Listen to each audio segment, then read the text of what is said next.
Welcome back, MTN Giants podcast. Of course, a big podcast because the era, or error as people have called it, rightfully so, Daniel Jones has been cut by the Giants. So it's lasted from, April 25th or something of 2019 until November 22nd of 2024. And I have a lot to say, of course. If you've watched me for a while, you know I'm not the biggest Daniel Jones guy. Didn't really buy into the whole 2022 thing. Didn't feel it was sustainable, which I know caused a lot of people to dislike me, and I get it. But as I always try to do, I try to be honest and speak from how I actually feel. I don't try to just make people happy. It was just a horrible era of Giants football. I don't know how else to say it. I feel like for the modern NFL, of course, quarterbacks have a shorter leash as compared to what they used to. You think about, even when I was younger, like an Alex Smith had a lot of chances with the Niners to get right, and eventually he did. I think a lot of that was Harbaugh.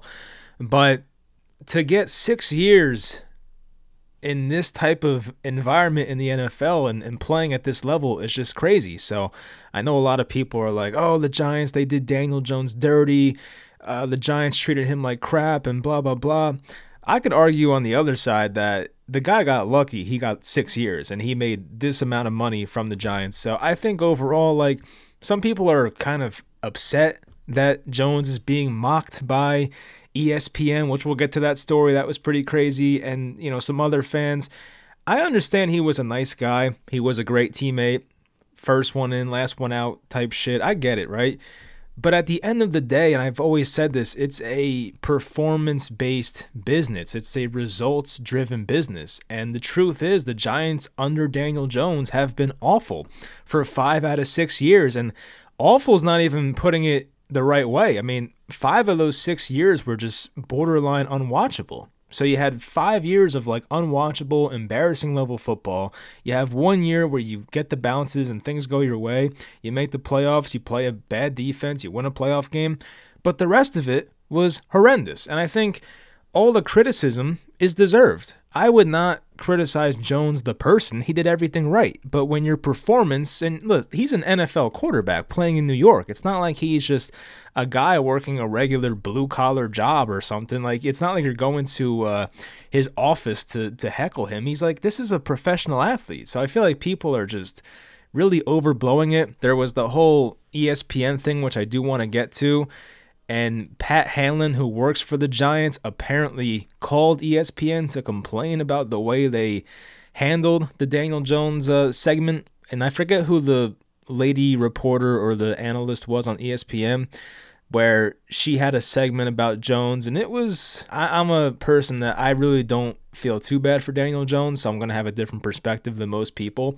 But I feel like what she said wasn't that bad. It might have been a bit corny and the comedy wasn't that great. She made a joke. She was like, Daniel Jones must have had this farewell letter in his note section since 2020. Like, okay, it's kind of like shitting on the guy, but it's not that bad either. I've heard plenty of worse things said about people, so I don't know why. I feel like some of the fan base and even like people like Carl Banks and whoever else, they're kind of being sensitive about the topic, but they know Jones better than I do, so like maybe it's kind of hitting them on a personal level. So how this went down was apparently John Mara was the one that granted Jones his release, and Jones came to John Mara, asked to be released, and the Giants did grant him that request.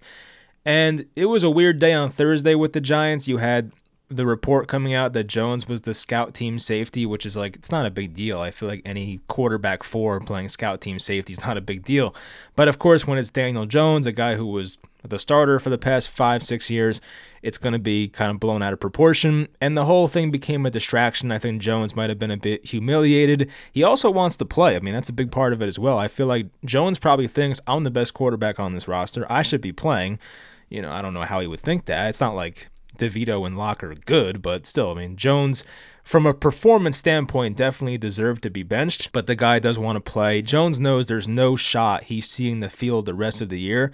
The Giants also signed Tim Boyle to be the QB3, like an emergency guy, so there was no chance Jones was seeing the field unless there was this crazy scenario where 3 quarterbacks in front of him went out with injury, and even then the Giants might have brought in freaking Colin Kaepernick before they put Jones back on the field. I understand why Jones wanted to be released. It was a bit surprising, but ultimately the Giants did the right thing here. And apparently cap-wise, whether the Giants did it now or did it in the future, it really doesn't have that much of an impact. I've read and I've seen that if the Giants cut him post June 1st, they would have been able to spread out the money more over the next few years, but then that kind of messes up your cap for the 2026-2027 season. You might as well, if you're the Giants, take your medicine now. There will most likely be a rookie quarterback on a rookie contract next year, so the Giants won't be too much in cap hell anyway. So I feel like releasing him now wasn't the worst idea from a financial standpoint. The dead cap hits, of course, for 2024, it's $47 million, and for next year, it's 22.2. I feel like the 47 this year is not that bad because he was already making like $47 million, so I feel like ultimately in 2024, it's not that big of a hit. And with this move, the Giants, of course, based on what Spotrac tweeted, the Giants free up $19.4 million of cap space in 2025. The bad news is that you have now $22.2 million of dead cap, which you pretty much lit on fire and you can't spend. But as I said, the Giants will most likely not be a competitive team next year. They might get a rookie quarterback, and that guy might be amazing and have a CJ Stroud or Jaden Daniels type impact. We can only hope, but in all likelihood, the Giants won't be big spenders in the offseason is what I'm trying to say. There was also the Shedeur Sanders liking the Instagram post of Daniel Jones being released, so that was interesting. Definitely want to keep your eye on that. Of course, I feel like the Giants, they really do need a top 2 pick in this draft. I feel like you could even say 3, depending on how they view Jalen Milroe. I feel like to be in a position to get Cam Ward or Shedeur Sanders is where you want to be. So I feel like getting a top 2 pick is pretty vital for this Giants team as they close out this year, the final 7 games. As we've seen in recent years, the Giants do ultimately do well in the second half of the year, which would be unfortunate. I'd prefer they just go 2-15 and get the first overall pick, and they can have their pick at which quarterback they want. If it costs Dable and Shane their jobs, I really don't care.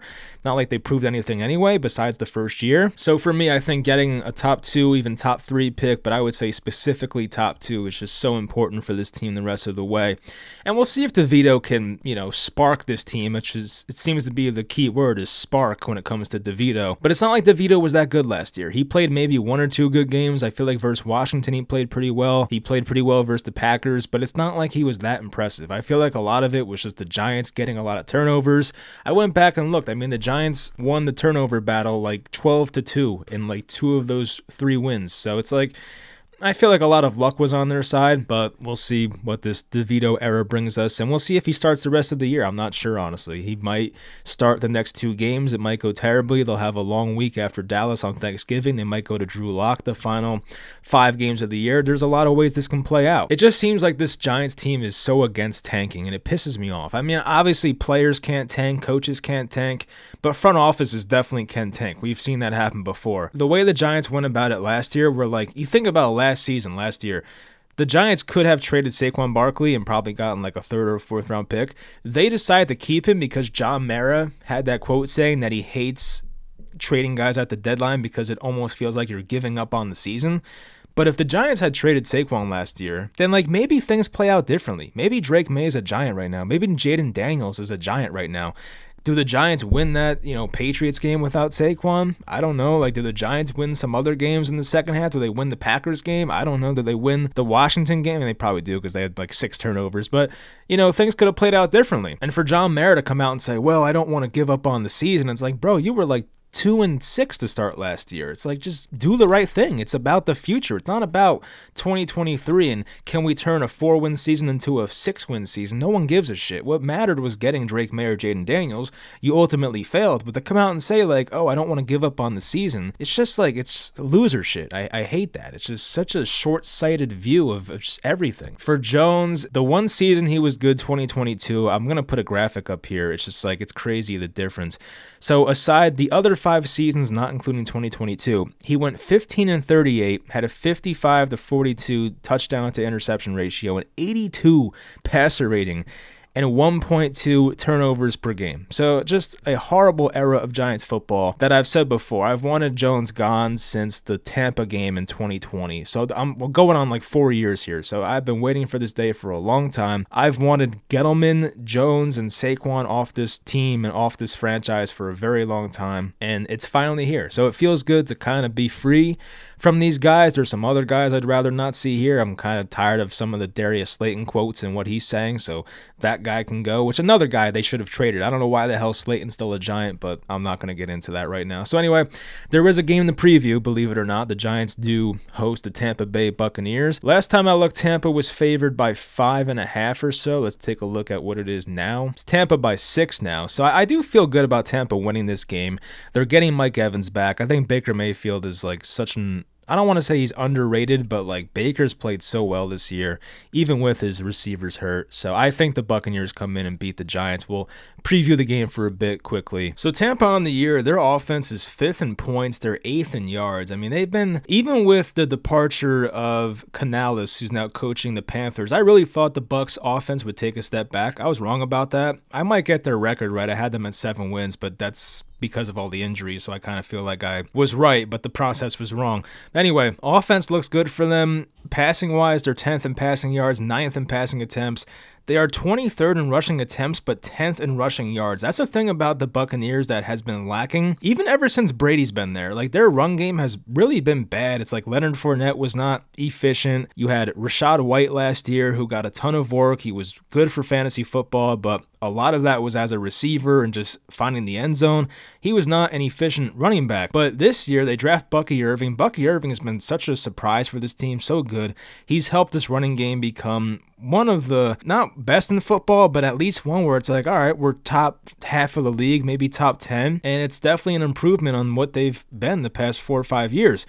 I can't really remember the last time the Bucs had a great run game. Like, are we talking like since Doug Martin was in his prime? Like, it's probably been a long time. So the Buccaneers finally get that part right. Defensively, they're not great. They're 27th in points allowed, 30th in yards allowed, 14th in turnovers. Passing-wise, they're a horrible pass defense. They're 30th in passing yards allowed.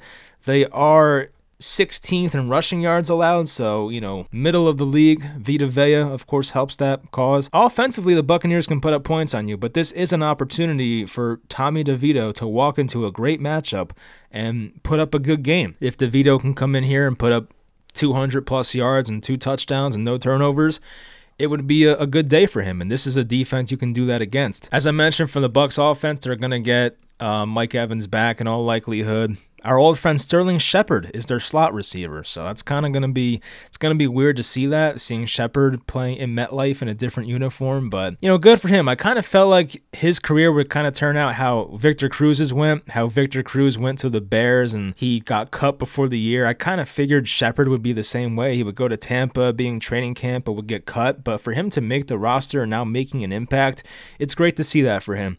Cade Otton at tight end for them. I feel like he's not the greatest tight end, but he gets stuff done. I feel like Baker Mayfield trusts him. He was the only target in town for a bit with Evans and Godwin out for like the last 4 games.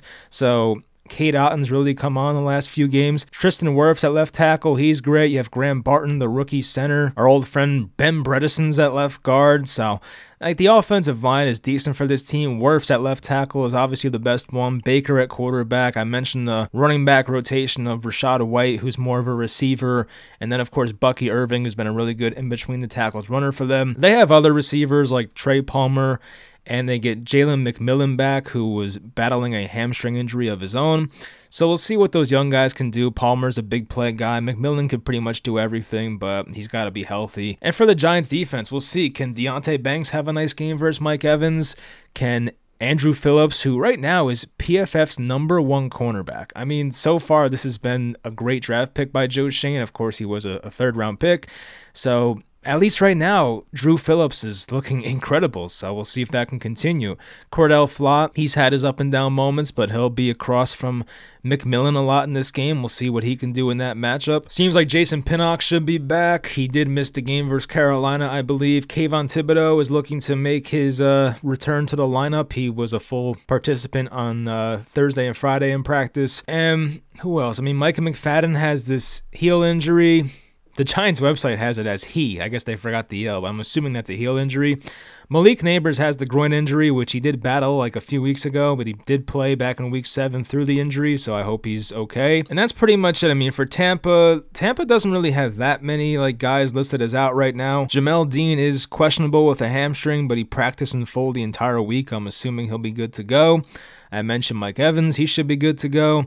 Bucky Irving with the toe injury he's been battling all year, he should be good to go. So not too many bad injuries on either side. For the Giants offense, I mean, I'm going to be interested to see how this offense does look with DeVito. There was this weird quote from, I think it was Neighbors saying this, but it was from Brian Daboll. I think Brian Daboll was telling Malik Neighbors to get your head around faster because basically DeVito's going to throw the ball before you're out of your break, which I feel like is an indirect shot to Daniel Jones, who doesn't really throw with anticipation.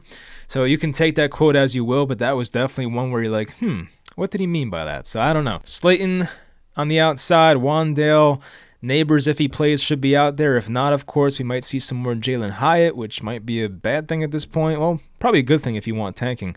So we'll see how the run game does. There was a report that the run game should be really bolstered because, well, DeVito is also a dual threat, but they're going to lean on the run game more. So Tyrone Tracy looking to defend this rookie, not defend, but keep up this rookie rushing yards leader that he has going on right now. Of course, Bucky Irving on the other side might have something to say about that. Offensive line, I mean, Evan Neal should be out there at right tackle. It should stay the same as it was last game. Illuminor still at left tackle. JMS, Runyon, Van Roten still out there. So keeping an eye on Evan Neal. I want to see how he finishes this year. I don't know if the Giants have him in their future plans or not, but it's definitely a big 7 games for him. Definitely a big audition for maybe whether it's with the Giants or possibly his next stop. And as I said, this Bucs secondary is definitely beatable. Antoine Winfield Jr. has not been the same guy he's been the rest of his career. I know he was injured at one point this year. I mean, Jamel Dean's a good player. Zion McCollum's played well for them, and Christian Izien, the Rutgers cornerbacks out there in the slot. The secondary is still beatable. Like if DeVito, if you were to find the matchup you'd want to play right now as a quarterback, it might be this Buccaneers defense, so it's very ideal. The defensive line, I did like Christian Cansey a lot coming out of Pitt, but he so far has not gotten off to the best start in his career. Anthony Nelson's been around for a while. He was a guy I actually liked in the draft, I remember. I mentioned Vita Vea. He's still out there. So overall, I expect Tampa to win this game. Some people have speculated that Tampa's going to win by a ton because the Giants, like, how do you focus after the clown show the Giants just had this week? But I don't know. I feel like they'll keep it somewhat close-ish. I would probably guess like 27-20 Tampa would be my guess. So I will have Tampa covering that spread. So I think 27-20 is possible. I think the Giants offense has enough talent to put up a decent amount of points against this Tampa defense, which once again has struggled. And for the Giants defense, they'll have their work cut out for them. This is a tough offense to stop. So anyway, as we wrap up on the Giants and get to the spread picks, I just, once again, I'm happy that the Jones era is over. Don't have to talk about it anymore. And hopefully this means brighter days ahead. I do think a lot of it depends on getting a top 2 pick. And these next 2 games are very big for the Giants in terms of tanking. I did see that the Browns win on Thursday means the Giants now have the 3rd overall pick in the draft, so that's amazing. The rest of this year, the Giants play the Cowboys next week. Right now, they're 2.5-point dogs. I don't trust Dallas to win that game, but the Giants haven't won in Dallas in has it been since 2017?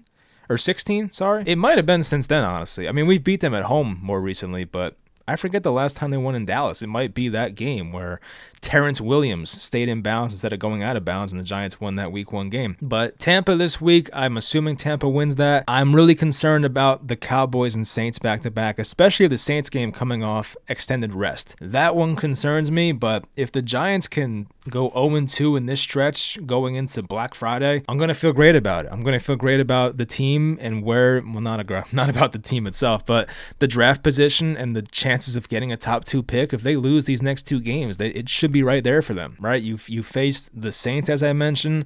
The Saints look better with the new coach. I forget the guy's name, but at least with Dennis Allen gone, they've won 2 in a row, so they're looking better. Baltimore, unless Lamar's out, they're winning that game, of course. At the Falcons, they've looked awful the last 2 weeks, the Falcons, but they should get their shit together coming out of a bye next week. The Colts, we'll see how they look. But then you're at Philly. I have my concerns about them because they might have things wrapped up, and I just still think Philly would be a team to hand the Giants a win because it would hurt their draft stock, so we'll see. But if the Giants lose these next 2 games, it's going to look great for draft position, so we'll see how it looks. But Thanksgiving is definitely a concern for me, so we'll see how that one goes. Spread pick time. Last week went pretty well. Went 8-5 on the week. I don't think anything was too close, but overall now 80-69-4 on the year, so I will take that. On to this week. It's Chiefs at the Panthers. Man, like two teams on the opposite end of the spectrum. It's Chiefs by 11 on the road. I don't like taking the Chiefs in big spreads. I've said that before. It usually pays off more times than not. But in this particular situation, coming off a loss, I feel like they'll really... It's kind of like that meme of the guy sitting up in the gamer chair, like they're going to start trying now. So I like the Chiefs here. I'll take the Chiefs by 11. They're going to hold out Pacheco for one more week, but they probably don't need him anyway. I think the Panthers offense will struggle, so KC by 11 for me. Vikings at Bears. Minnesota favored by 3.5. This feels like a low scoring-ish type of game. I don't know what the weather is, but we'll see. I kind of like the Bears. It's like over a field goal. I think they're alive to win the game maybe, so I'll just take the Bears plus 3.5. I have not loved the Vikings recently in what I've seen. Titans at Texans. It's Houston by 7.5. That's a pretty big spread for them. They are healthier now, but I just don't love the way Houston has looked this year. I guess it could be a game. I mean, the Texans did win by a lot last week, but I don't know. It's an in-division game. I guess the Titans can keep it somewhat close, so I'll take the Titans plus 7.5. I just think the Texans are not as great as they once were, even going back to last year. The Lions at the Colts. It's Detroit by 7.5. I like the Colts here. I think the Colts are, I don't want to say they're alive to win the game, but definitely cover. I'll take the Colts plus 7.5. I feel like the Colts really rallied around Anthony Richardson last week. They had a big win versus the Jets. The Lions are pretty unstoppable, but at least the Colts are home. I would say the game ends up being somewhat close, so Colts for me. Patriots at Dolphins. It's Miami by 7.5. Jeez. I think I'll go with Miami. I don't love it, but Miami's offense at least kind of looked good last week. I know some of that was the broken play to Jonnu Smith late in the game, but I don't know. The Dolphins offense may have figured out some things, and I just don't love this Patriots defense that much. So Miami minus 7.5 for me. Buccaneers at Giants, I mentioned. I'm going to take Tampa 27-20, so it's Tampa Bay minus 6 for me. Cowboys at Commanders, 10.5 point favorites for the Commanders here at home. You know, I don't love what I've seen from Dallas, obviously, but I'm going to take the Cowboys. I feel like since Jaden Daniels has played through this rib injury, he has not looked the same. So this line might be a bit inflated. I would still say the Commanders win the game, but I'm going to take Dallas here plus 10.5. I think they can keep the game close. Broncos at Raiders. Denver by 6 on the road. Jeez. I mean, I kind of like the way Denver's looked. I'll take Denver minus 6. I think the Raiders have been really just a shit show for a while now. So Denver, at least, they look good. They just beat the Falcons by a ton. It was like 38-6. So Denver minus 6 for me. 49ers at Packers. There is no Brock Purdy in this game, so the spread, of course, went more in favor of the Packers. It's Brandon Allen. I believe the Giants beat him one year. I think it was like 2020. Maybe he was back in Carolina at the time. But anyway, yeah, it's a big game for both teams. Of course, the Packers have to try and keep pace in a tough division with the Vikings and the Lions. And the 49ers are playing for their playoff lives. They're only 5-5. So I don't know. I don't know what to believe here. I think I'll take the 49ers. I'm going to assume that they're going to really go balls to the wall to try and win this game. I feel like Allen is a competent quarterback. We haven't seen him play in a while, but he was okay when he played. So I'll take the Niners here plus 5.5. Cardinals at Seahawks is a pick'em. Seattle by 0. So a pick'em here. I'm going to say Seattle. You know, I know the Cardinals have looked pretty good this year, and especially recently. The Cardinals are coming off a bye, but there's something about Seattle. I think they just had such a big win last week, and they'll carry that momentum. I don't think many people expected them to beat the Niners last week. So yeah, I'll take Seattle here in a pick'em to win the game. Eagles at Rams. Philly by 3 points. The Eagles are without Devontae Smith, so that's big. You know, I'll take the Rams. I think the Rams have a chance to win the game, obviously. It's a close spread. I think the Rams are healthier, so it's going to be Rams plus 3 for me. That should be a fun game, though. Looking forward to that. 49-point total as well. Monday night, the Harbaugh Bowl. We once saw this as a Super Bowl, but now it's Monday Night Football. Baltimore at the Chargers. It's Ravens by 2.5 on the road. I mean, Baltimore coming off a tough division loss. But the Chargers coming off a really fun win last week versus the Bengals. You know, I think I'll take the Chargers. I think the big weakness here is Baltimore's secondary and the way the Chargers have passed the ball recently. And Justin Herbert's been playing at an MVP level since like week 5.